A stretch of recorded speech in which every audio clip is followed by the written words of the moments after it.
What I have tonight is a poem, actually, and it's a poem that I found in a journal called The Honest Ulsterman, and it was written by a poet from Belfast who lives now in Cork. So maybe some of you Cork people, you might have come across him. His name is Paul McMahon. He's written a number of poems and is doing very well. And this one is called Tom's Pouch of Cure Stones. And it's really a story written as like a verse poem. When Tom was still alive, I'd often see him looking up to the sky while standing out in the field at the back of his farmhouse.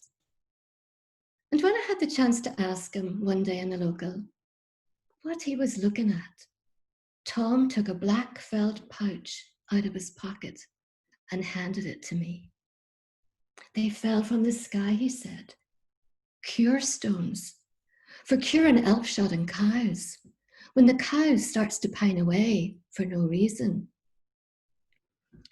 And as I clutched the clutch of hidden stones and went to untie the pouch's lace, Tom told me the pouch must never be opened, nor can the stones ever be looked upon or counted. The pouch of cure stones was given to him by his father, Tom said, as were the words of the cure, as I turned the concealed stones in the palm of my hand. The stones were round and smooth, the size of marbles, blind eyes kept in the dark from where they reach into the sickness of the cow. The pouch has passed over the cow's back in the sign of the cross, Tom explained, while reaching out his blue-veined hand to bless the air. And I imagined him standing at the afflicted animal's side, touching the top of its head with one hand, and with the other hand blessing the pouch of cure stones over the cow's back, while Tom said the words of the cure into the velvet conch of the cow's ear. An incanted bovine language handed down from the wind that blows the slow dreams of trees into the ghost birds that haunt the fallen autumn leaves.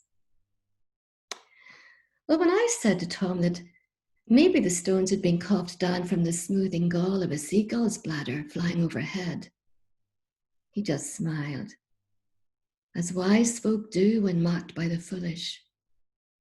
And when I handed the pouch of cure stones back to him, he's put it in his pocket and stood up to go.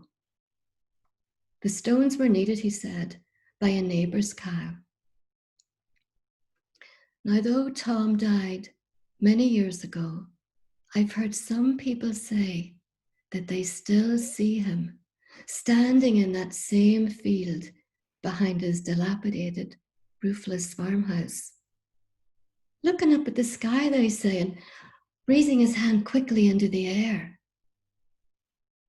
And I just smile when they wonder what he might be doing, for I know that at long last, Tom has untied the laces of that pouch, and one by one, he's throwing those cure stones back up to the sky.